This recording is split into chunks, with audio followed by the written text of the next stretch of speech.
Maayong buntag, GCAF. Maayong buntag. Salamat sa Ginoo niining kabuntagon. Welcome ang tanan niining balay nga sa pagsimba og nang hinaot ko nga ang atong matag usa ka kasing-kasing nadasig gayud sa mga alawiton nga mudala na kanato karong panahon na sa pagpaminaw sa iyahang pulong.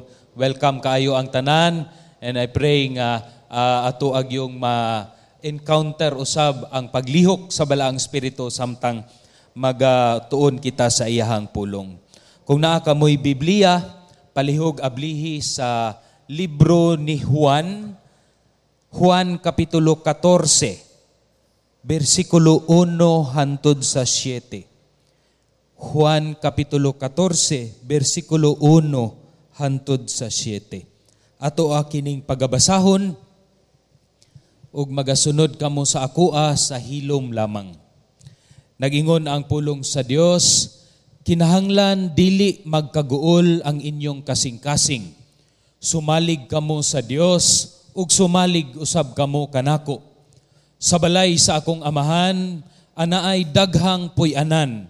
Kun dili pa, muingon ba unta ako kaninyo nga moadto ako aron sa pag-andam ug luna alang kaninyo.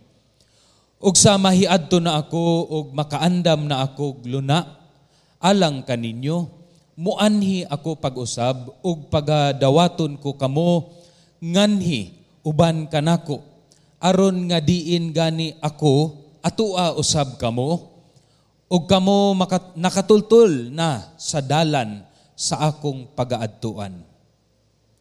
Si Tomas miingon kaniya, Ginoo, wala kami mahibalo kung asa ikaw paingon, busa unsaon manamo sa pagkatultol sa dalan.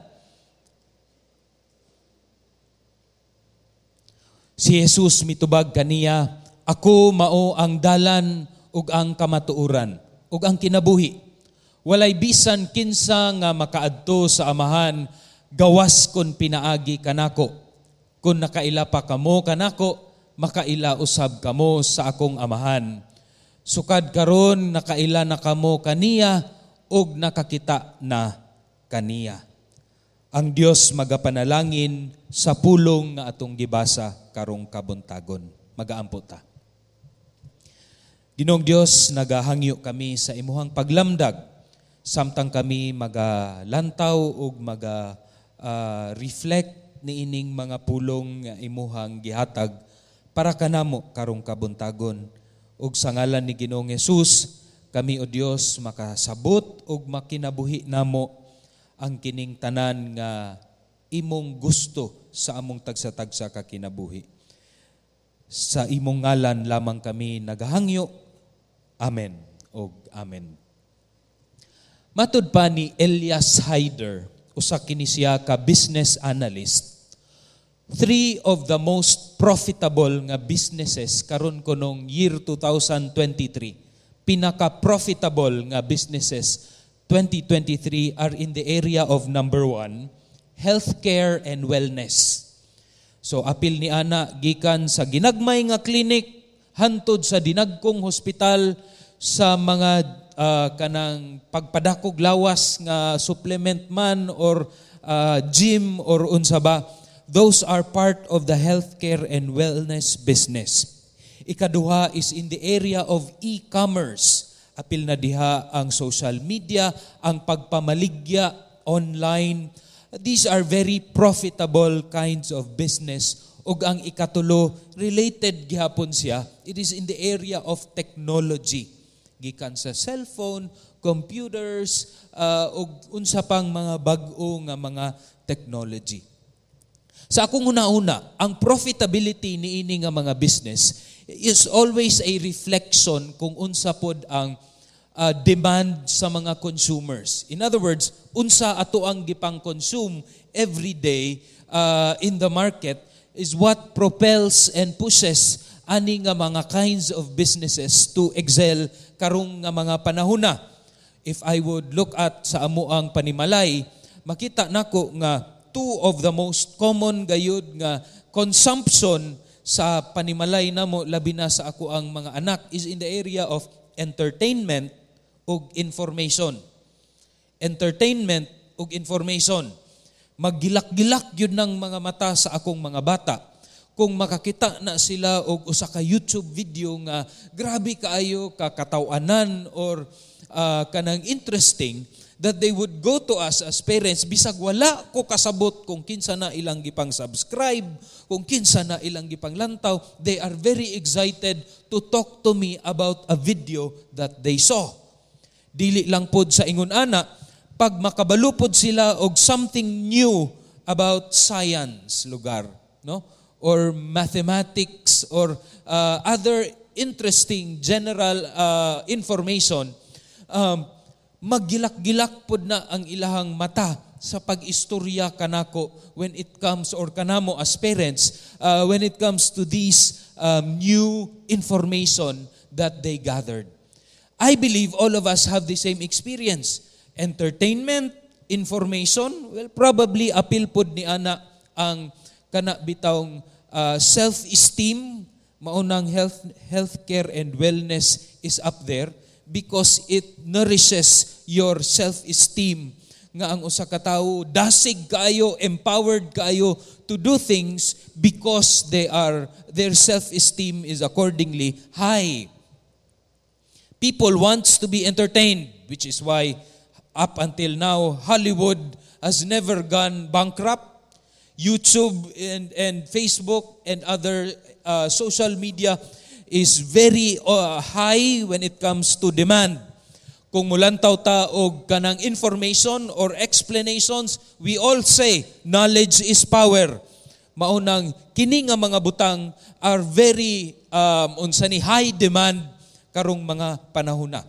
Apan mga igsuon, there is an author journalist nga ginganlan og si Johann Hari nga during sa time of the pandemic, gitun-an niya, ngano daw, nga ang kalibutan karong panahona are very close connected because of the internet, because of technology, because of information, and to a point nga entertainment is so high. No, taas gyud kaayo, naara at the end of your fingertips, ma-entertain na dayon ka. But niingon siya, ngano man nga ang kalibutan kuno is very unhappy. It is on its highest peak when it comes to being unhappy ang kalibutan karon. In fact, he even said that the world is not merely unhappy, it is anxious, it is depressed at its highest point throughout history. He said, one of the main reason, according to him, nga naa ni siya, bisan og kanang grabe ka closely connected na ang kalibutan, is because of intimacy. We are highly entertained, we are highly connected, we have a lot of information, apan walay pagkasuod nga nagakahitabo sa mga katawhan karong panahona. People are unhappy kay wala man sila'y intimacy. Sa panahon nga adunay crisis, wala man sila'y maadtuan, maistoryahan sa kinasuluran o kinatibuk-an sa ilang gibati. Maunang taas kaayo ang pagka-unhappy or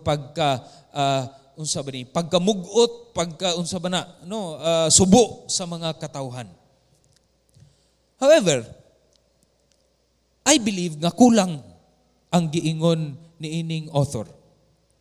Because it is not merely ang atoang intimacy towards one another that would make us happy. It must be our intimacy with God nga maulamang ang makahatag kanato ug tumang kalipay luyo sa daghang mga pagsulay. Dili ba mga igsuon? Kay kini siguro sa pagka-Pinoy o being involved in community and in family sa church, daghan man gyud ta og intimate relationships, labi na og naa kay wider group. Apan kung mubiya ka sa imuhang intimate relationship with the Lord, mabantayan nimo, dali ra gyud ka masubo, dali ra ka mahimong irritable, ilabi na sa panimalay. Ang number one gyud ana nga mga biktima, either imong anak or imong asawa o imong bana. Kay matud pa, pinakalisod nga mahimong Kristohanon didto mas imong balay. Pinakasayon dinhi simbahan. No? Lantawa imuhang tapad, di ba? Buutan kaayo na og nawong.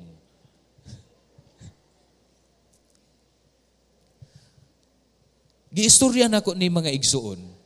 Kay kabalo man gyud ta nga giingon sa Biblia nga samtang magkaduol ang pagbalik ni Ginoong Hesus, ang mga katawhan usab kay magka-selfish, magkalaog, only thinking about themselves, lovers of themselves, lovers of money, to a point nga wala na'y bili lugar or wala na nagalantaw ang mga tao sa kabililhon sa usa ka tawo who is made in the image of God, kundili ang panlantaw na karon sa kasagaran, every person is a source of money.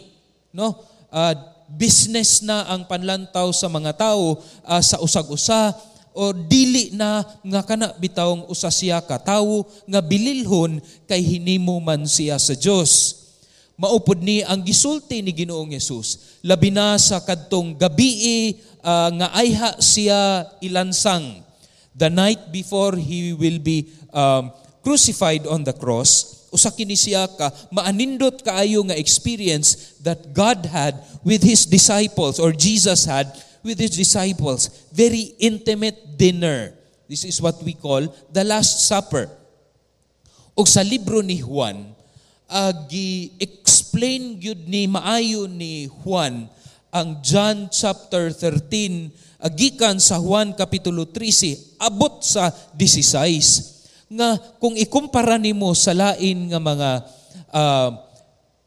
Gospels, Matthew, Mark, Luke, lahi ra gyud ang pagkasulat ni disciple nga John when it comes to the Last Supper nga diin si Jesus intimately had a dinner with His disciples. Akong gitituluhan ang ato ang mga pagwali karong kabuntagon nga kang Kristo lamang,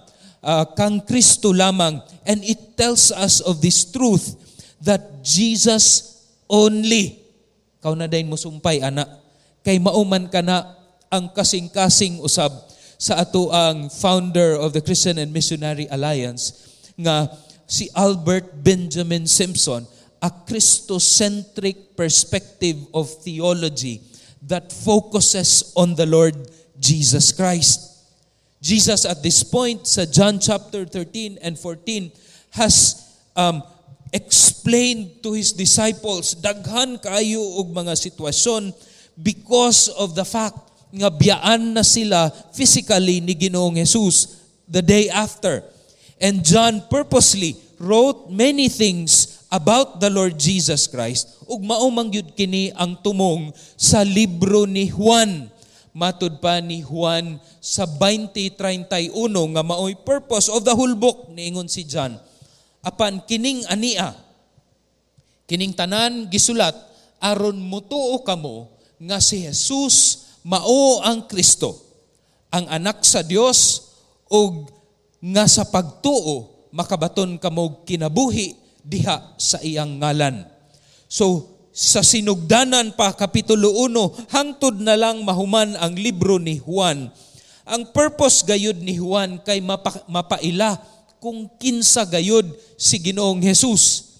Nga maubitaw nga naay matud pa sa mga biblical scholars, 7 ka I ams nga gisulti diha ni Ginoong Hesus. Ug ang kining pulong nga I am, nagpoint kini ego eimi, nagpoint kini sa Hebrew or sa book of Exodus nga diin si Moises niadto didto sa burning bush ug gipaila ni Yahweh ang iyahang ngalan as I am that I am, ug pag-abot sa Griego nga pinulungan nahimo siyang ego eimi, nga kung usa ka Hebrewanon makadungog kaani nga pulong nga gisulti ni Ginoong Hesus, musiga gyud ang imong mata because it's Jesus who is claiming to be God.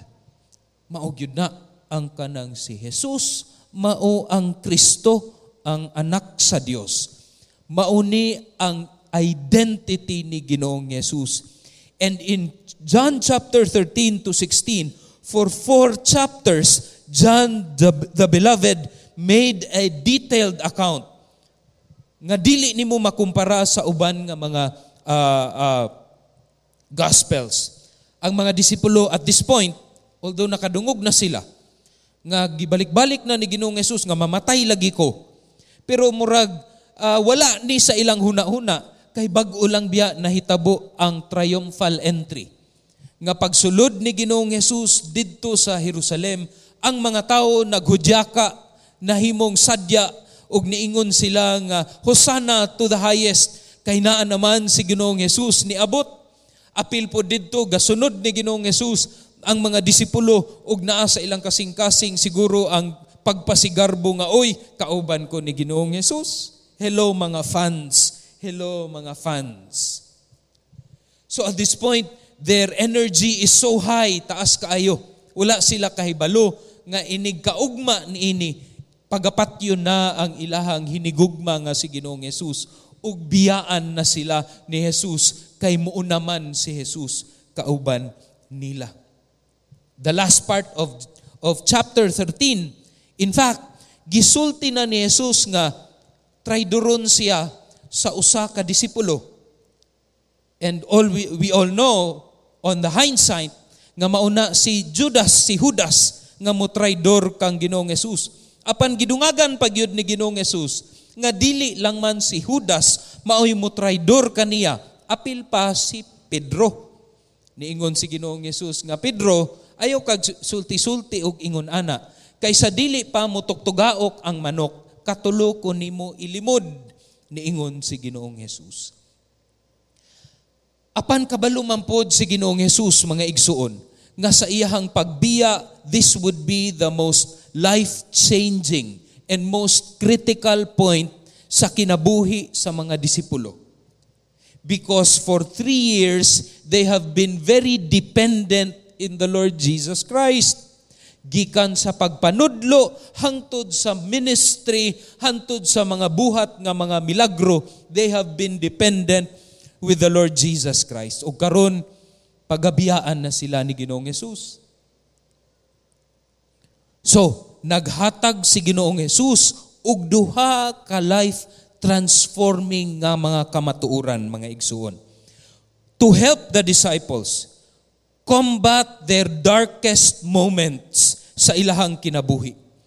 Ug kita pod nga mga Kristohanon, we can take these truths to ourselves.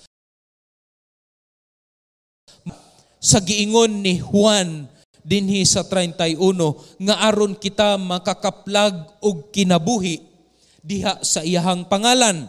Kini nga kinabuhi tinuod man eternal nga kinabuhi. Apan kuyog pod niini ang kinabuhi nga puno, kinabuhi nga malipayon samtang naa pa kita dinhi sa kalibutan. Duha ka kamatuoran nga gisulti ni Ginoong Jesus nga makatabang sa iyang mga disipulo sa darkest moments of their lives. Una, mga igsuon, nag-ingon si Ginoong Jesus nga siya lamang, si Kristo lamang ang tinubdan sa kahupay or comfort, ang tinubdan sa comfort or relief. Ningon si Ginoong Jesus, kinahanglan dili magkaguol ang inyong kasing-kasing, sumalig kamo sa Dios ug sumalig usab kamo kanako. Sumalig sa Dios ug sumalig kamo kanako. Nagsulti si Ginoong Jesus nga sa iyahang pagkamatay ug sa pagbiya, dili kini nga nagpasagad lang si Ginoong Jesus, kundili it was purposeful, adunay katuyuan ug loving usab kini nga nga buluhaton ni Ginoong Jesus, because according sa sunod nga mga verses, He is still mindful, naghuna-una gihapon si Ginoong Jesus sa iyahang mga tinun-an ug mga disipulo kay magpreparar man siya og usa ka lugar didto sa balay sa iyang amahan. So we can see that even if Jesus is up there together with the Father on His right hand, ang kasing-kasing ug hunahuna ni Ginoong Hesus anaa gihapon sa iyahang mga tinun-an, mga disipulo as He continues to prepare a place for all of us.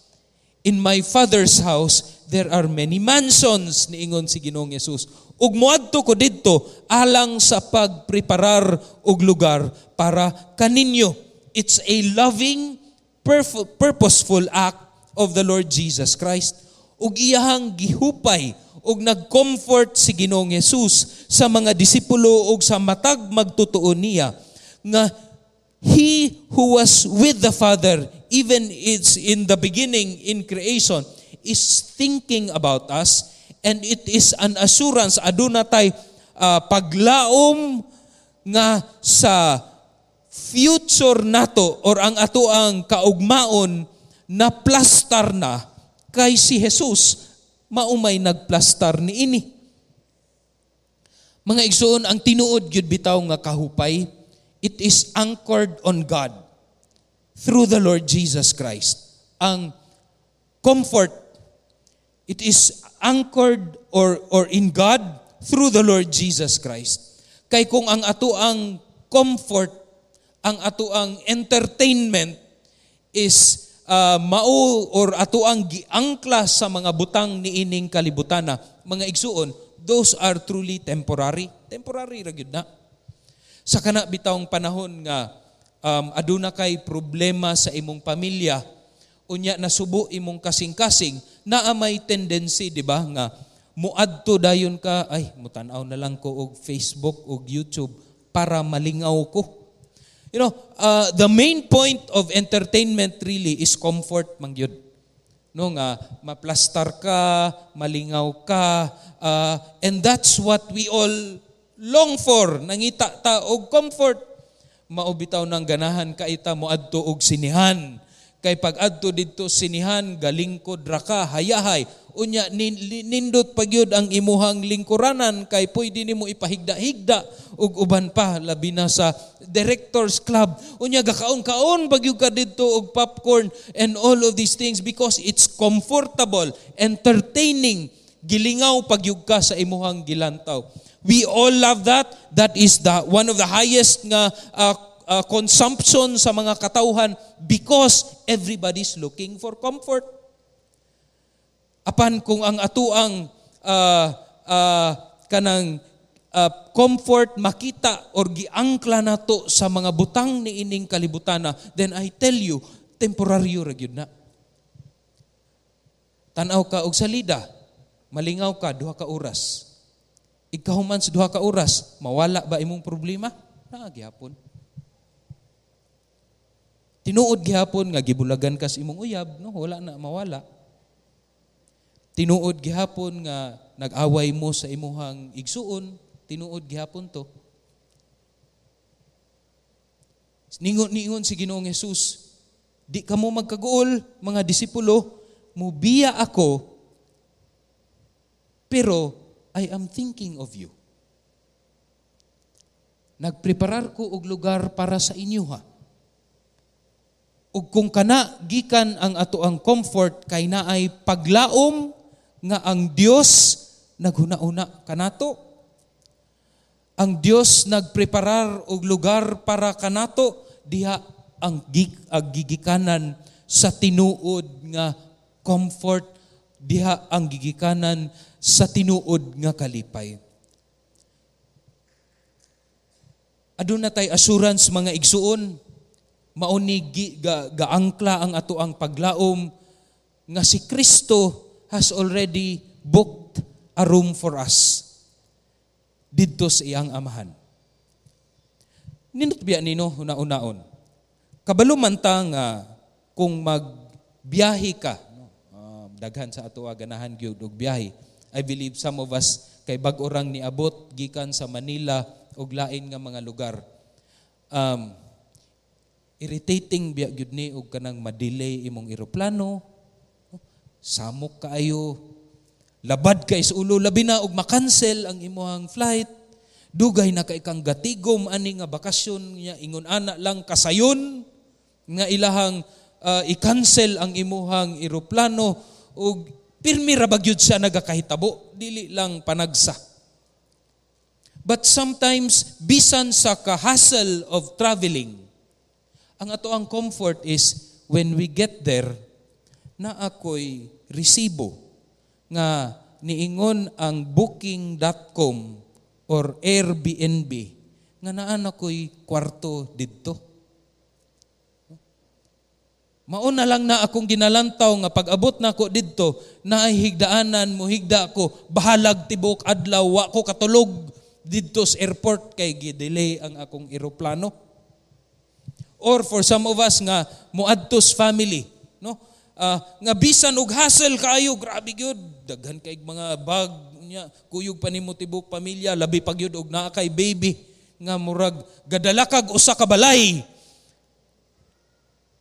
Pero imong huna-huna nga maabot lang gyud ko. Naa akong igsuon gahulat. Gaandam og biko. Akong paborito. Wala gyud nang tanan. And that keeps us going. That is where our hope is anchored. And this is the same thing that the Lord Jesus Christ is trying to say to His disciples. Tomorrow, you will experience your darkest moment, most critical moments of your life. Mamatay ko. Traidoron ko sa usa ninyo. Or dili lang usa, halos kamong tanan. But do not be dismayed. Grabe si Ginoong Jesus. Siya pa'y traidoron, siya pa'y ni-comfort sa iyang disciples.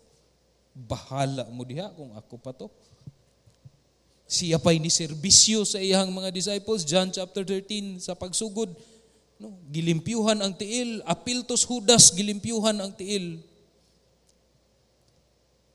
Jesus comforted His disciples, I am going to prepare a place for you. Our assurance is in Christ. In Christ alone, nga nagbook sa atoa og room sa panimalay sa iyang amahan. Dili lang sa iyang panimalay, our assurance is in Christ who books a room for us in God's heart. Gusto sa Dios nga maduol kita kaniya. Kabaluman ang amahan nga dili gyud nato kaya. Pero pinaagi kang Ginoong Jesus, posible na mga igsuon. And God holds the believers of the Lord Jesus Christ dear to His heart. Ang atong assurance mga igsuon is in Christ. Nga kung didto na ta niingon siya, you will also be with me. That Jesus will be our forever housemate. A kind of intimacy nga gidesire pod sa Dios para kanato. You know, ang atong paglaom is the greatest comfort mga igsuon, even in the darkest moments of our life. Kung naa kay paglaom, sigurado nga mulahutay gyud ka diha kang Ginoong Jesus bisan sa daghang pagsulay sa atong kinabuhi. Ikaduha nga life-changing nga kamatuoran nga gisulti ni Ginoong Jesus para sa iyang mga disipulo. Kay pagkahuman og sulti ani ni Ginoong Jesus nga ayaw kamo og kaguol kay ako nagpreparar og lugar kaninyo, nakahibalo na kamo kung asa kanang lugara. Nangutana si Tomas. Maayo kay si Tomas, dili si Pedro. Kanunay ra bagyud nga si Pedro, no? But Thomas asked the Lord or asked Jesus, Lord, di man mi kabalo kung asa ka padulong, paunsa man mi makabalo. We don't know where you are going, so how can we know the way? Now, mauna ni karon verses 5 to 7, ikaduha nga kamatuoran niingon si Kristo. O si Kristo lamang ang tinubdan sa tanang butang eternal. Dili lamang nga si Jesus ang tinubdan sa kahupay, kundi si Ginoong Jesus usab mao ang tinubdan sa tanang butang eternal. When Thomas asked this question, wala mi kabalo kung asa ka padulong, ug paunsa mi makabalo kung asa ang dalan, it's actually a good question, a good desire to follow the Lord Jesus Christ. Pero dako kaayo siya og kakulangon. It's a naive question tungod kay mainly si Tomas is thinking of a direction. Asa man, Lord, moagi ba mig Antioch para makita, maabtan ka na mo? Diri ba ming dapita moagi? Didto ba mi sa silong or sa kilid? Asa man mi moagi? Di mi kabalo asa mi moagi. Because again, they are not expecting nga mamatay si Ginoong Yesus. That's probably the last in their mind.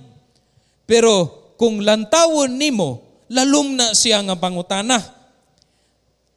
It's actually an epistemological kind of question, a question of kanang knowledge, method on how we know paunsa ta makahibalo. So Jesus gave a response to the question of Thomas nga murag nangitag direction, but Jesus responded in an something that is not expected, as usual as Jesus would respond. Jesus focused on how do we know, paunsa mi makahibalo, and how can we know? How do we know and how can we know? Because ang dalan is not merely an address, but it's a person. It's not a Google nga maps, no, nga ibutang lang nimo didto dalan padulong sa amahan. Unya moingon si Google Maps, please go to your right. But it's a person. So Jesus said, niingon si Jesus, ako ang dalan, ang kamatuuran o kinabuhi. Walay makaadto sa amahan except through me. Kang Kristo Jesus lamang. If you really know me, you will know my Father as well. From now on, you do know Him and have seen Him. Sa pagsulti ani ni Ginoong Jesus, gi-explain niya kang Tomas ug sa mga disipulo that the journey that they will be taking inig sunod adlaw nga patyon si Ginoong Jesus is not defined by kilometers or miles or a distance, but of faith. To arrive to the Father's house, it's not an arduous journey. Pagpaningkamot nga mo at aron makaabot ako sa balay sa amahan, but it's a pilgrimage of faith. A pilgrimage of faith in Jesus Christ alone. As you go through life, you exercise faith sa pagkatino or pagpamatuod nga in the first place ang faith nimo kang Ginoong Jesus is genuine. As you continue to pilgrimage life, makita gihapon ang imong pagtuo kang Ginoong Jesus. So as our faith grows, it is cemented, no? Labi na sa kadtog yung mga early church as they exercise their faith from the disciples hangtod sa mga disciples, they are continuing this pilgrimage of faith, and from their experience of faith, na simento ni siya, nahimo siyang mga pangpanudlo sa simbahan. Gikan sa pulong sa Ginoo, and as they apply the Word of God, it has been cemented into becoming the teachings of the church. Maunang dinhi sa GCAF, naapod tay statement of faith. Naatay mga teolohiya nga gipangtun-an ug mga doktrina nga gipangtudlo sa church. Ako thankful kaayo ko sa Ginoo sa resulta sa pagtuo ni adtong atoang mga church fathers.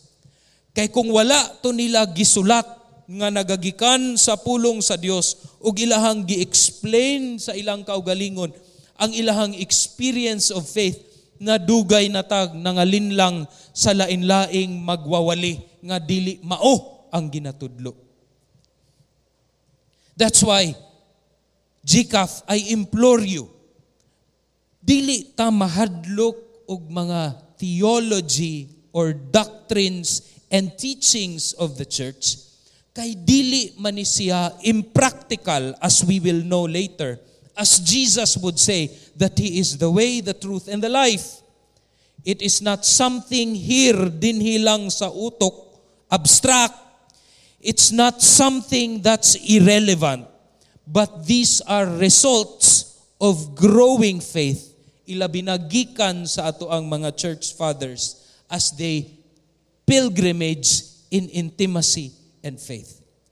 Ingon ang usa ka theologian nga si Kevin Van Hooser, Christian doctrines and theology is a reward that faith finds at the end of its search for the meaning of the apostolic testimony to what God was doing in the event of the Lord Jesus Christ. Sumura di ay ni siya nga samtang ikaw nagsigi og pagpakita sa imong pagtuo kang Ginoong Hesus, murag sa eskwelahan ba? Nga gasigi ka og tuon, gasigi ka og ang imuhang pagpanarbaho diha, nakadawat kag medal first honor. Di man ka mahadlok anang medal, malipay man gali ka. Garbo na sa imong amahan og inahan nga nakamedal ang akong anak. This is the same with the teachings of the church. Ang doctrines, mga igsoon, are simply teachings of the church. Mao bitaw nang naatay DBC. Kay gusto nato tudluan ang matag-usa, i-equipo ang matag-usa, because these are the rewards that we are experiencing because of the faith of our forefathers. Dili ta mahadlok ni ini because this is something that is beautiful. Nidugang pagyud si Dr. Van Hooser nga ang teolohiya involves, yes, panghuna-una, knowledge, but it involves life, practical life. It will help us in our pastoral function, assisting people to enjoy and glorify God. Ni ang wali na to ni aging Domingo, di ba? Paunsa man nato ma-enjoy ang glory nga iya sa Ginoo. Na it takes an understanding as a result of the faith of our forefathers nga gihatag nato. Ug sa balaang espiritu nga maghatag ka nato og kaalam for us to enjoy and glorify God. Na these three things. Nganong ako amaning gisulti? Jesus said that He is the source of eternal things. Kining eternal things are these three things. Una, ingon si Ginoong Hesus, I am the way. Jesus is the only way. Kay wala may lain nga makaadto sa amahan kung dili kang Ginoong Hesus. Kung moadto ka sa libro ni Matthew, niingon pod si Ginoong Hesus nga ayaw kamo og lakaw didto sa luag nga dalan, moagi kamo didto sa unsa ni? Huot, the narrow road, in other words. Jesus also said that He is the door to enter into this narrow road. Sa kadalan, yes, we say that. But Jesus is not merely the door towards the narrow road. He is also the way. Siya ang dalan padulong sa amahan, the road that leads to eternal life. It tells us that the grace of Jesus Christ is not merely a ticket nga muhatag nimo og entrance kasulod na ka sa sinihan or asaman nga lugar, the ticket to the narrow road, but He is also the authority that as we traverse or pilgrimage in this life, siya gihapon ang source nga nganong nakalakaw ka. Siya gihapon ang source nga nganong padayon ka og lakaw, bisan og daghan na kay pagpanintal diha sa imong palibot. Ayaw na ay, sige kag Ginoo diha. Tanawa imong kinabuhi, pobre man gyapon ka. May pami, walay Ginoo pero dato. Sunod na lang ka namo. Again, this is the grace of the Lord Jesus Christ that many of us can say, no, I'm called by God. I'm called by my Father. He is calling me. to be with Him forever and ever. The earliest Christians, mga igsoon, in the book of Acts, chapter 9, ang tawag biya sa ilaha kay the way. Murag na apoy church ngo gaginganlan og the way. No? To belong in the way is actually to follow the Lord Jesus Christ. We Christians are to walk in such a way that emulates the Lord Jesus Christ. Si Pablo nag-ingon, walk in the Spirit, walk in love, Ephesians chapter 5:2, walk in wisdom, Colossians 4:2. Ug kung muadto ka sa Old Testament, sa Psalm chapter 1, di ba? Niingon si David nga, blessed is the man who walks not with the ungodly, with the scoffers, but he walks in the Lord, he walks in His word, and all he does is kanang will be fruitful, matud pa sa Psalm chapter 1. And if you would look at the kings of the Old Testament, their lives is always described by how they walked. For example, King Hezekiah, I think he's a good king. Ingon siya nga, King Hezekiah walked in the ways of his father David. O kadtong mga si King Ahab, wala gyud. He did not walk in the ways of his father. He is evil in the sight of the Lord. So those who belong to the way may suffer for their life and witness to the truth.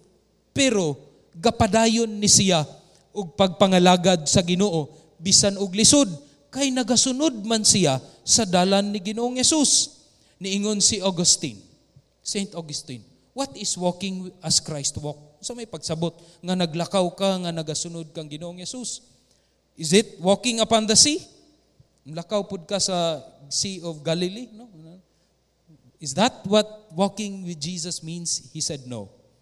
It's walking in the way of righteousness, nailed fast upon the cross. He was walking in the way of charity. Jesus' life, passion, and death together thus define the Christian way. That as we are walking the narrow road, nga si Jesus ang atong otoridad, still we are graced and experiencing the mercy of God by living righteous lives just like the Lord Jesus Christ. Jesus is the only way to the Father as He gives us the grace nga mahimong balaan kay ang ato ang Ginoo balaan man. Dili lang si Jesus mao ang dalan, si Jesus is also the only truth ang kamatuoran. To confess that Jesus as the truth is to affirm nga mo ingon kag tinuod that Jesus is reliable, trustworthy. Angayan lang gyud siya. Trustworthy gyud ang amo ang Ginoong Hesus tungod kay siya man ang kamatuoran sa Dios. Nag-ingon siya nga, whoever has seen me, kinsa tong nakakita nako, nakakita na pud sa Amahan. He is God's truth. Believing and following Jesus is trustworthy tungod kay He will lead us to the Father.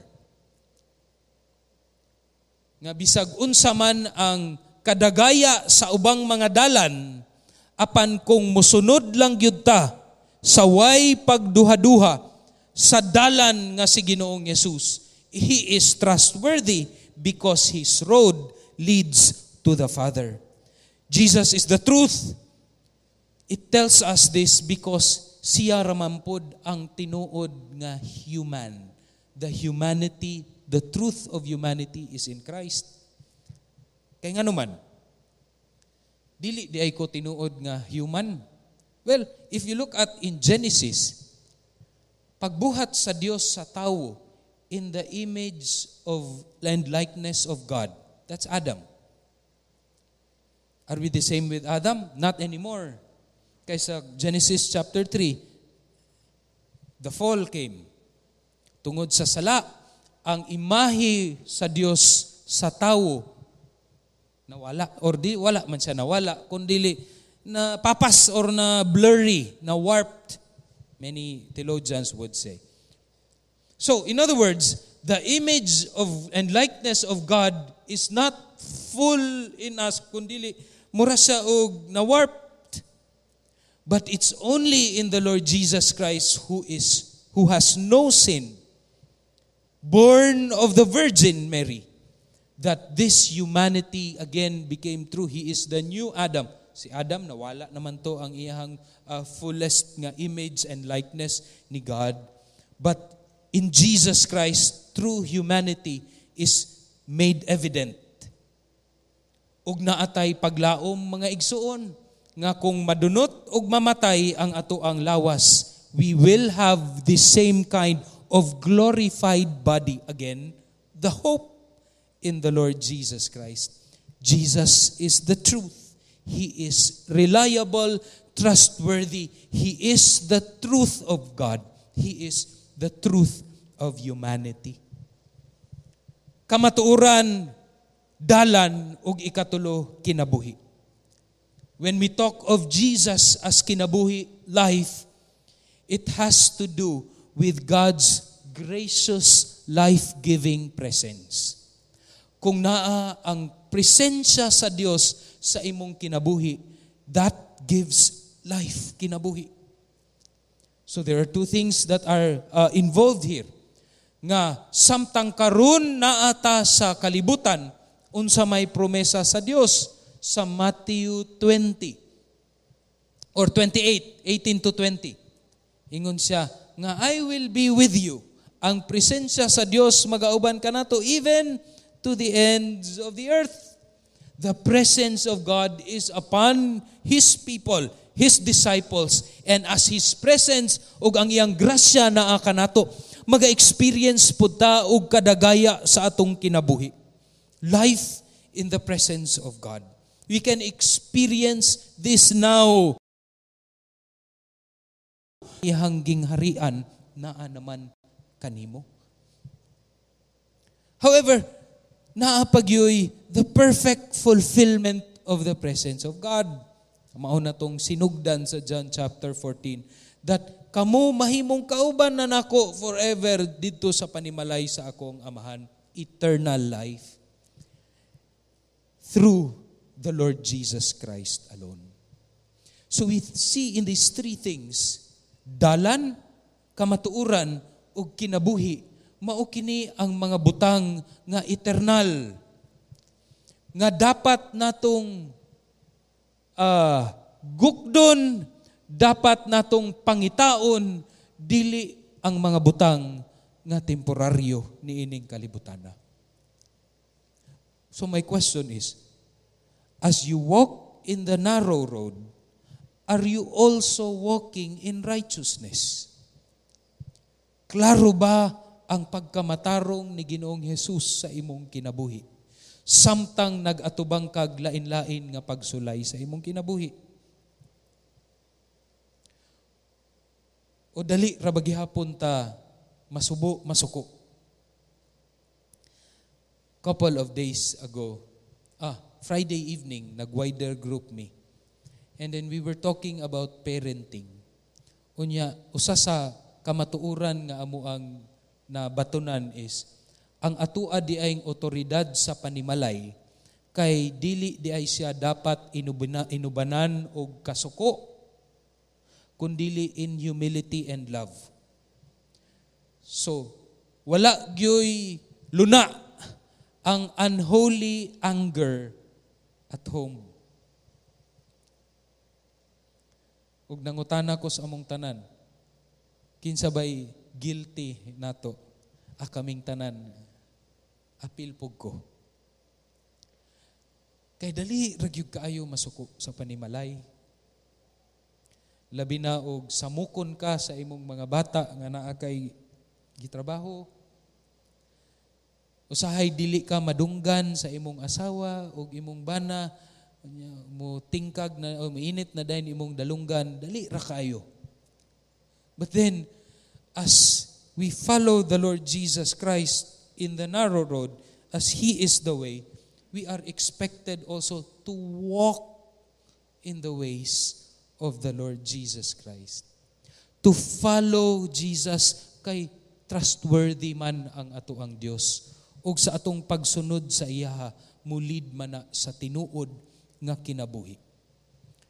Mao siguro nga murag wala kaayo ka na satisfy sa imuhang kinabuhi either sa trabaho man o sa panimalay.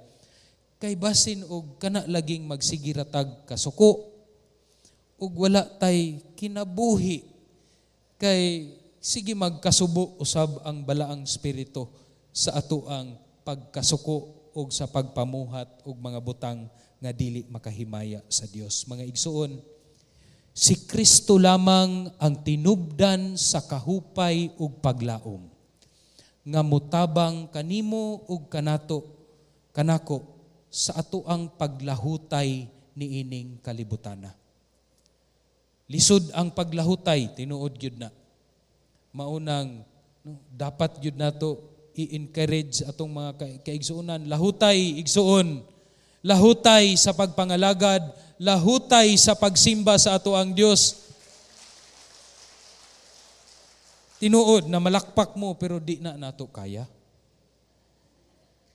Si Kristo lang ang tinubdan sa ato ang paglahutay niining kalibutana. Manindog tang tanan mga igsuon, mag-ampo ta. Ginoong Dios, dako ang amuang pagpasalamat kay sa matag karon ug unya daghang mga pagsulay nga amuang ginaagian. Ug siguro uban kanamo karon Ginoong nagaagi na sa pinakangit-ngit nga panahon sa ilahang kinabuhi. Pero o Dios, nag-ingon ka sa imong pulong nga dili mi dapat maguol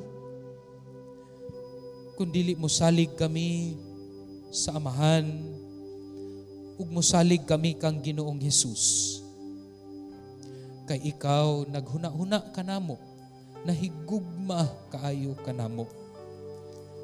Ug ang amuang paglaom o Dios, mao nga ikaw nagpreparar og usa ka lugar kanamo. Nga luyo sa daghang pagsulay nga among ginaagian, na ami huna-unaon nga usa ka lugar nga diin imong gipreparar for us, a heavenly Airbnb where we will lodge with you forever and ever. Apan dili lang pod sa ingon ana o Dios, nag-ingon pud ka o nag-promise pud ka nga samtang kami nagalakaw niining huot nga dalan nga si Ginoong Hesus, ang imong grasya ug presensya pinaagi sa balaang espiritu magatudlo pod kanamo, magagiya kanamo aron mulahutay. Tabangi kami Lord sa paglahutay kay dili man kini namo kaya, pinaagi lang yun kini sa imong grasya. Salamat Lord, kanimo gayud ang dungog ug himaya sa ngalan ni Jesus. Amen.